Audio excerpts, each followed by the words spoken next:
good evening from India, and greetings of the day from whichever part of the world you are in. I'm sure the day is full with wisdom and knowledge, and your knowledge must have enriched with such nice and good sessions that we have. And I'm sure the same feeling you will get tomorrow also. So I'm here to share you my experience of OKR adoption. I am Agile coach at a company called Tavisca in Pune, and close to 2 years back, we have adopted OKR. OKR stands for Objectives and Key Results. So a little bit of theory about OKR and the whole strategy and the journey of OKR adoption in Tavisca, what kind of benefit we have get out of this, and what are the challenges we have faced. I am going to express my journey of OKR adoption in Tavisca. Okay, so before I go to discuss about OKR, I would like to tell you one thing. So there is a comparison between Fortune 500 firms that were existing in 1955, and out of them, how many were survived in 2017. So you will be surprised to know that out of 500 companies, Fortune 500 companies that were existing in 1955, only 60 are remaining in 2017. It's a big number. Sometimes it's a scary number also, that so many big Fortune 500 companies that were existing in 1955, in 2017, only 60 are remaining. So what is the reason? Yes, these were the reason. Some of them were really bad companies. Their intention was not good into the industry. Some of the companies were unethical. They practiced bad things, and so they didn't survive. Some of the companies did not cope up with the market or the technology changing trends. Market also changed, and the mood of the team company people have changed. Technology has also changed, and some of the companies are not surviving in 2017 due to merger and acquisition.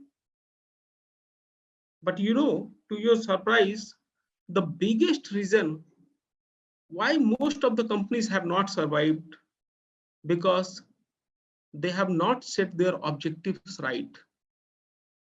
Their target of future was not right. And that is where this session will help you to understand how to set your objectives right and how to track them to achieve that. So I think this is this has enlightened our brain why so many companies have not survived. And if we have to survive, how it is important to set your objectives right. And that is whole about this session. How you can set your objectives right, how you can achieve that, what are the different characteristics of your objectives, and how not to fail in setting the objective and achieving them. That is also important. At times we set our objectives right, but we don't track them. They are not inspirational, or we are not pushing 100% to achieve those things. So this session is all about setting your objectives right and achieving them.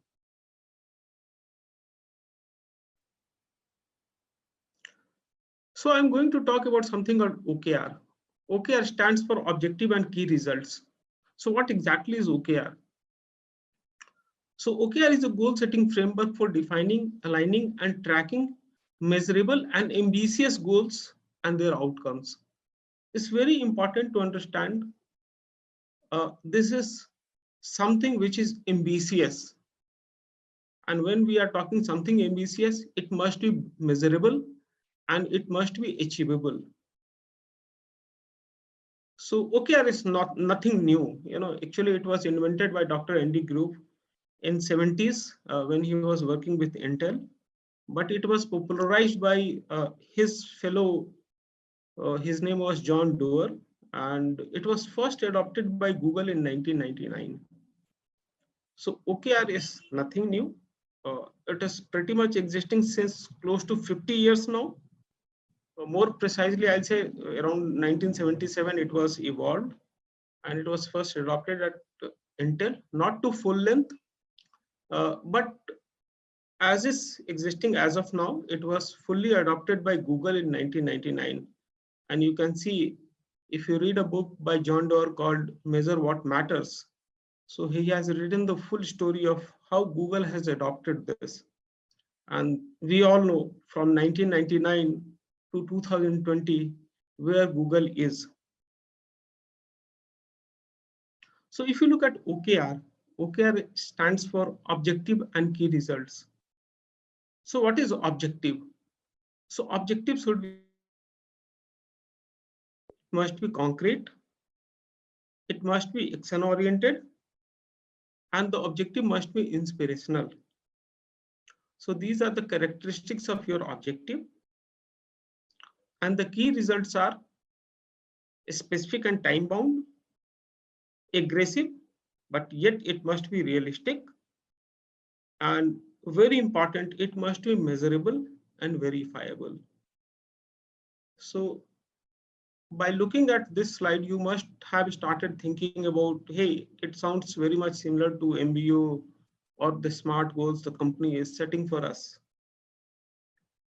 So towards the end of my presentation, there is a comparison between MBO and OKR. So if you have any questions, you can park it for the latter part of the session. But right now, I will tell you something which is different, which makes different from MBO and OKR.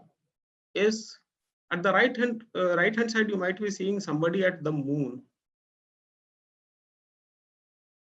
So when first time human being went on the moon, it was a very significant step the world has taken. It was a really inspirational thought to move into the moon. So many of the times in OKR world, it is said that your objective should be moonshot. Moonshot means you should have inspired to reach to Mars. Now, even if you fail to reach to Mars, at least you will land to moon. So even reaching at the moon is very inspirational and action oriented. But again, at the same time, it must be realistic. So suppose you don't know how to drive a car, and then you said that I want to, drive a rocket, then that will not be a realistic. But look at something the world has achieved very recently, it by SpaceX. So Elon Musk set a target that he will come up with a spacecraft that will be reusable to put the people on space. Now, earlier what was happening, any space shuttle which was taking to human being, it was not reusable. The moment it comes back to Earth, it get destroyed or not in a position to be reused. But he set a very inspirational target that SpaceX will create a spacecraft that will not only put humans in the space, but it will come back as it is and it can be reused. So that was a big, a big steps, and it was really inspirational thought process. It took almost, 10, 15 years to achieve this, but he made it possible. So OKR is something which is very significant, very different from your day-to-day activity, must be very inspirational, must be aggressive, and important thing is it must be specific and time bound. Let me go to my next slide. Now I will show you some of the sample OKRs, because by this time you might be feeling, how it looks like and how we can frame it. So I am showing you some of the, sample OKRs. So if you look at my left hand side, so the objective is achieving and maintaining agile maturity level 1 in next 6 months or 6 sprints. So I'm quoting this from my own organization where we have adopted OKR for our Agile Center of Excellence, and we have defined 4 levels of maturity of Agile. As we all know, Agile is a journey, it's a path, it's not a destination. So we have created an objective stating that we will achieve and maintain at least level 1 agile maturity in next 6 sprint. So that was very inspirational because our organization was new. uh, so in my coming slides I will discuss everything, how we started adopting OKR and how it helped us. And if you look at the key results, so key results especially saying 3-4 things. The first thing is everything is objective and numerical based. Everything has a numerical value. Like it says sprint commitment versus delivered in the range of 90 to 110%. So it is very much counted, countable, and achievable. The second point was the velocity variance should be less than equal to 15%. So these are the key results associated with the objective. Backlog readiness of 2 to 3 sprints. Uh, the user stories must be slide. It means all the stories should be arranged in 1 to 3 story points. Again, these story points are very specific to the teams. It has nothing to do with other teams, but we have made it very specific that this is standard story size and you have to maintain, you have to slice stories such a range that it should be easy to finish in less than 5 days of time. So if your sprint is of 2 weeks, so all your stories should start and finish within 5 days. So if you look at OKR has two parts. The first part is known as objective and the second part is known as key results.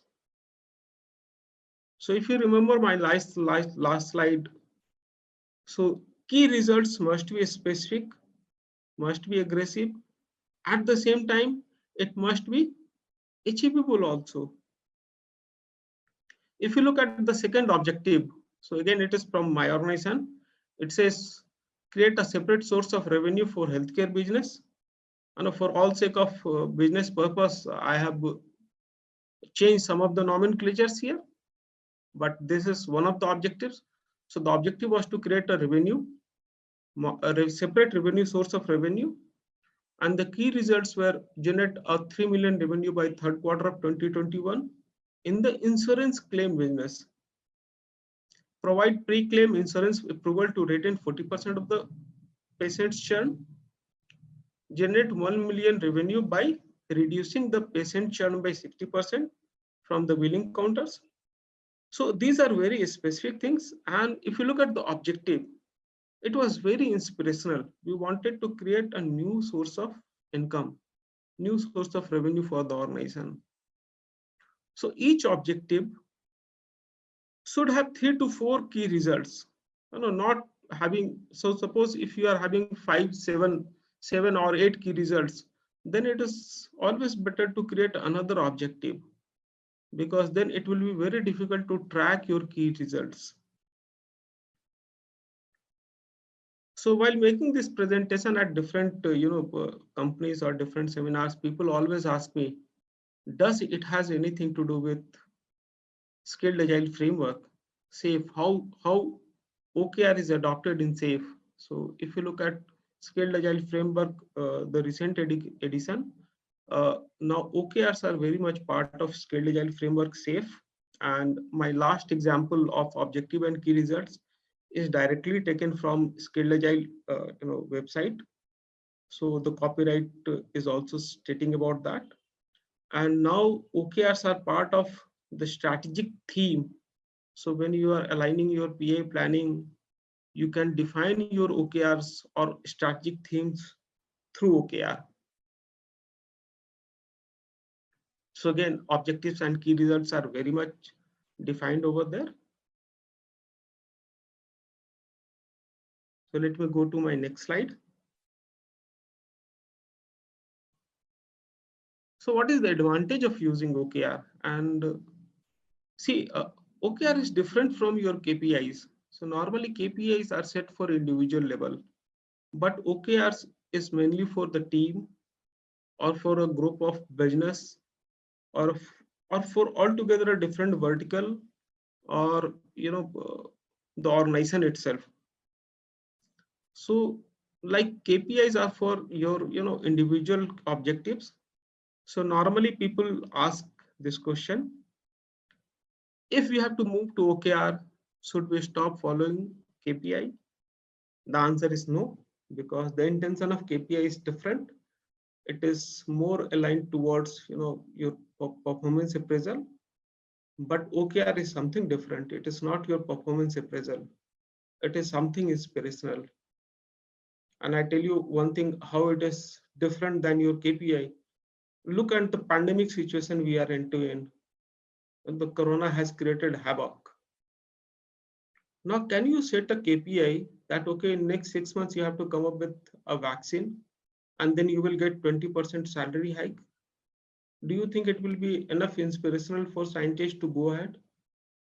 But look at the different companies which have set their OKR that since we have to save human being, we have to bring the vaccine as soon as possible.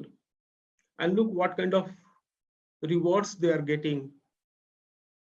If you are following today's news, the Indian Prime Minister has visited those scientists. So what kind of reward you can expect more than the Indian president or the prime minister is coming and greeting you and seeing your facilities and how you are doing your work to save the humanity. So that is where OKR is different from KPIs. So what is the advantage of using OKR? So normally in OKR industry, we call it facts. Facts is it is exceptional focus. Why it is exceptional focus? Because OKRs are aligned throughout the organization. So everybody is working towards the same goal. It's like suppose your ship has 10 sailors, then everybody is trying to sail the ship in a single direction. So 10 people are putting the force in single direction, definitely the ship will move faster. Second thing is a high degree of alignment. So earlier, if you see KPIs or MBO or SMART goals, they were top-down approach. Somebody from top in the hierarchy, they will set your objectives or targets for your year. But if you look at OKR, they are inspirational and they are set by teams their own. Organization at a high level, they set their a high level objective that we have to move in this direction. But teams have to create their own OKR so that they can help the organization. So it is more like bottom up. Since it is bottom up, your team is sitting together and create their OKRs to achieve the organizational objectives. So the kind of alignment is very much because it is what you have created. And since this is you have created, you will get uncommon degree of commitment. And no rewards, no recognition can get this kind of commitment because now this is you have created, so it has become your commitment. And so you will get uncommon degree unless otherwise if you see the other systems where it is top down, this OKR is really bottom up. Another thing is tracking. It is very much important to track whatever objectives you have set. So normally we set OKRs for quarter or a year. So suppose in a quarter you have said that our objective is to gain 1 million revenue. So every month you can track it. So suppose for 1 million revenue you have X plus Y plus Z dollars every month. So every month you can track whether you are reaching to that goal or not, or you are on the way, you are on the path of reaching to that target or not. So it is very much trackable. And it is stretching. So remember, OKRs are stretch goals. So when we are seeing a stretch goals, it is not a common stretch. Okay, from 1 million, let's make it to 1.2 million. No. Stretchable means a stretch beyond your capacity. And this creates a kind of culture of taking risk in the organization.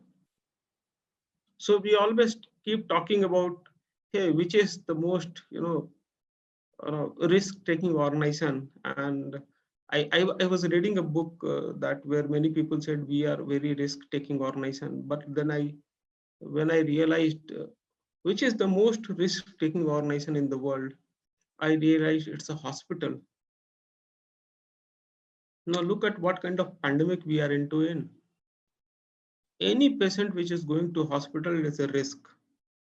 Any operation that is happening in a hospital, it is 100% risk. No matter means what kind of surgeon you are, how many times you have did surgery, but every single surgery is equally risk-taking things. So adopting agile OKR is also enhances your risk-taking appetite. Now, when I'm saying risk-taking appetite, it should not create the kind of disruption into the industry or kind of disruption into your company in your organization, but to an extent where it should become inspirational. So when I'm quoting Elon Musk's example, see, even NASA has also not thought about creating a spacecraft that will put people into space and come back. So this is kind of stretch that we are talking about. Amit, we have a few questions. Yeah, Divyans.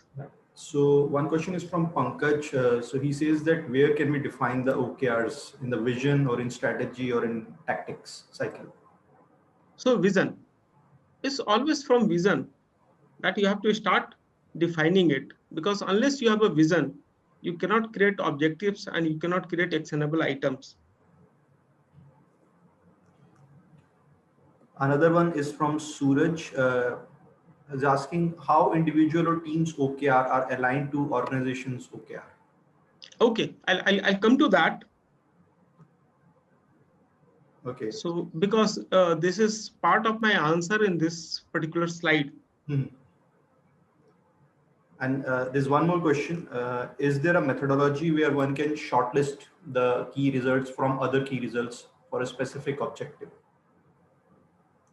So can you repeat the question, Divyans? Is there a methodology where one can shortlist key results from other key results for a specific objective? Okay, I'll answer this question also. Okay. I'll answer this question also. Okay. So I'm going to explain why we adopted OKR and Tavisca. So Tavisca was a kind of startup. It got started in 2008 and till around 2018, it was kind of startup with close to 200 people. And 2018, it was acquired by a US company called CX Loyalty. And when CX Loyalty acquired us, our business grown to manifold. And when it grown to manifold, our headcount also increased. And at that time, we started seeing lots of disruption into the organization. The first thing that we observed is all the different verticals of the organization were trying to pull their objectives and running behind their own objective. So collective objectives towards organization was missing, and it was creating lots of ruckus in the organization because people were focusing to their own objective only.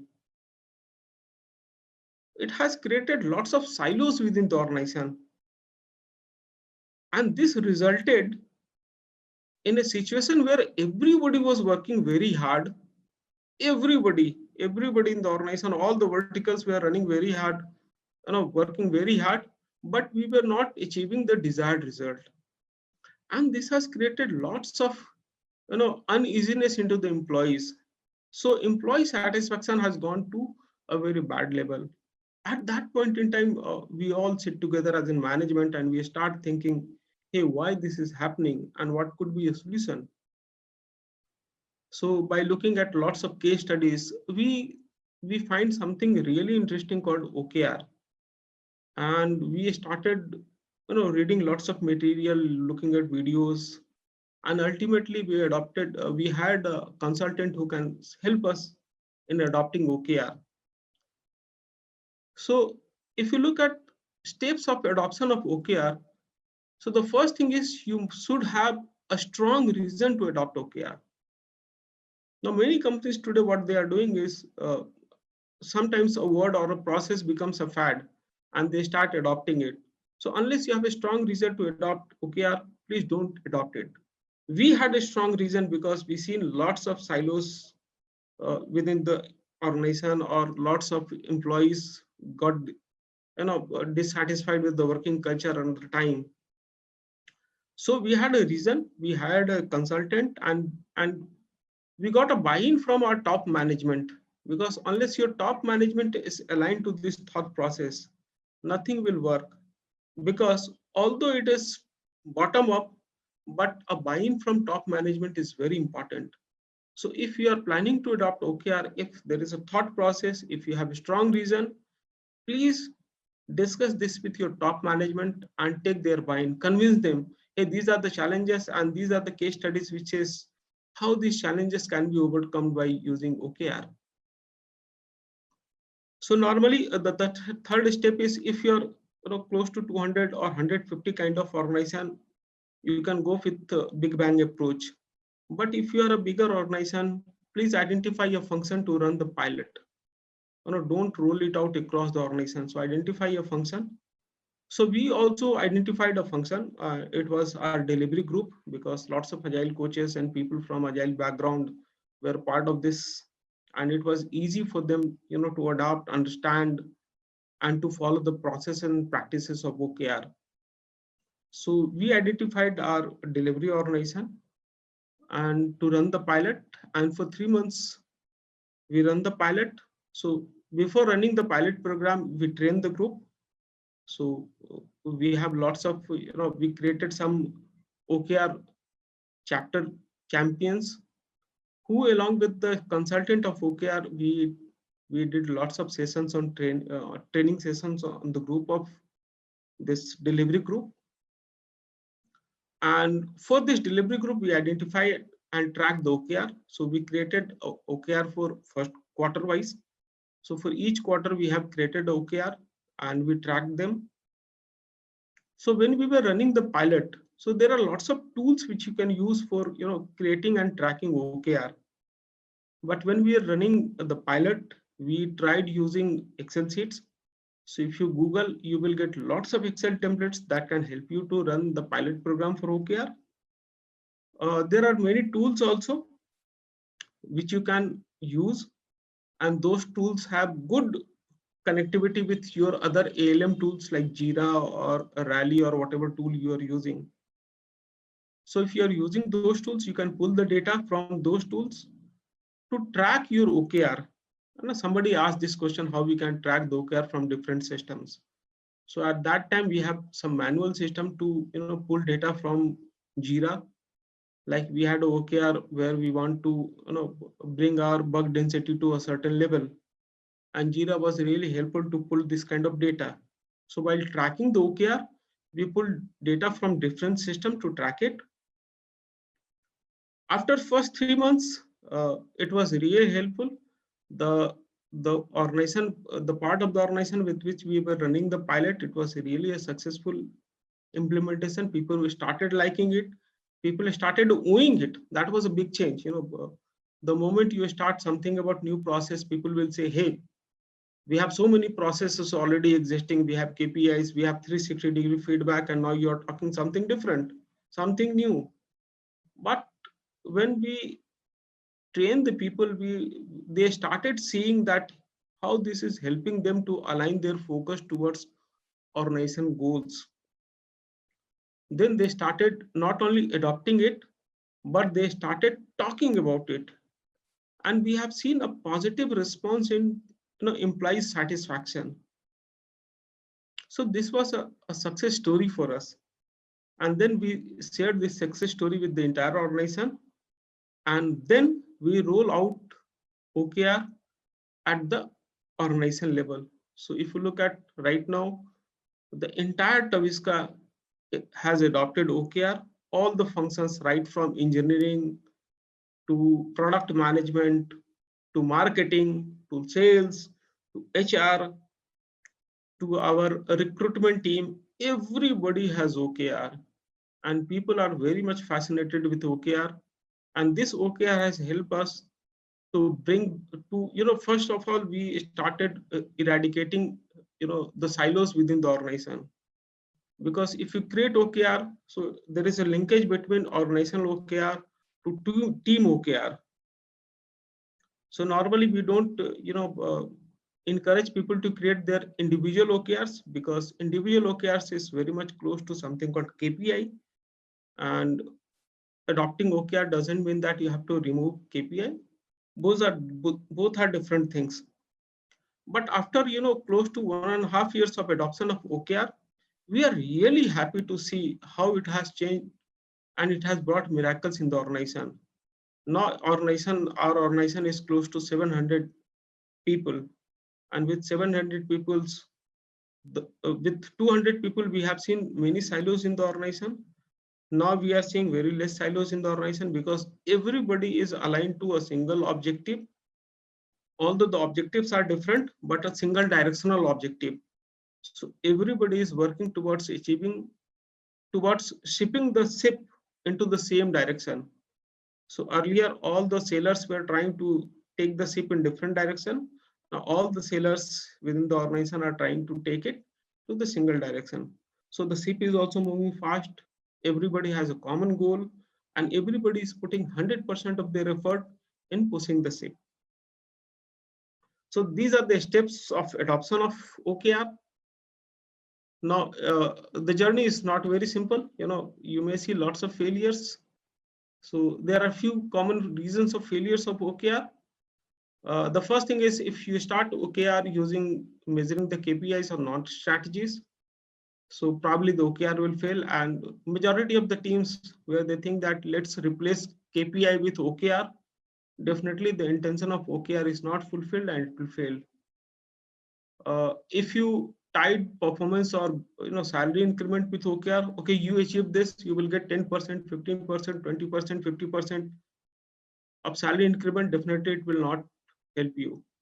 Now look at the Prime Minister coming today in Pune, or he has gone to Hyderabad and Ahmedabad to see the facilities where the corona vaccine is getting prepared. Oh, no monetary benefit can give you more satisfaction than Prime Minister himself coming and seeing and encouraging the scientist. Another reasons failure of OKR is converting long-term strategy into short-term goals. So it must be, see, OKR is at two level. One is your yearly based OKR, and then quarterly based OKR, so that you can keep track each quarter. So if they are not aligned, probably your OKR will fail. One of the biggest reasons of failures of OKR is to put HR in charge of your OKR and not your CEO and CXOs. I'm not against anybody, but that is what we have seen for HR. Normally things are, a kind of check mark. Okay, this is done, this is done, this is done. They don't take it very inspirational. So the most probably, if you're, the in charge of OKR is from HR department, so they will try to, tie it with your performance appraisal or your performance improvement or something like that. So for a CXO or CEO, it must be inspirational. So normally we recommend somebody from up in the hierarchy should own this OKR, so that you can get all necessary support also. Then there's something called jumping frog theory. It says if you put a frog into a boiling water, it will jump out. So don't put all the teams all of a sudden in a heated environment where you have introduced something called OKR. Nobody is aware about it. People have different mindset, different thought process. So slowly move into OKR. It's not something that you have to jump in, otherwise it will fail. Very important, the last 2 points: adopt your framework to suit your requirement, and don't copy it from somebody. Since Google has adopted it, so let me also adopt it. No, you will fail. You first understand what is OKR, and adopt OKR based on your needs, based on your requirement, based on the teams which are ready to adopt it. based on the environment that you are in. And very important, if your targets are not ambitious, your OKR will fail. This is my last slide. There is a difference between MBO and OKR. It's very different. MBO is a game, whereas OKR is a goalpost. So in a game, you may play for fun, you may play for your exercise, but OKR, the target is how you can put the ball in the goalpost. So MBOs are normally annual, but OKRs are quarter. MBO is top down, OKR is bottom up. MBO is looking backward, so it is more about providing feedback, whereas OKR is something called feed forward. Look at the forward and then set your goals. Hey, this is what next 3 months, next 6 months I'm going to achieve. MBOs are low alignment because they are set by somebody and it is forced on you, whereas OKR has high alignment because you have created. And normally OKRs are tied with your appraisals, but OKRs are not tied with your appraisals. It is inspirational and something very ambitious to achieve. So this is how MBO and OKR is different. So this was just a tip about OKR. Lots to be learned, lots to be discussed.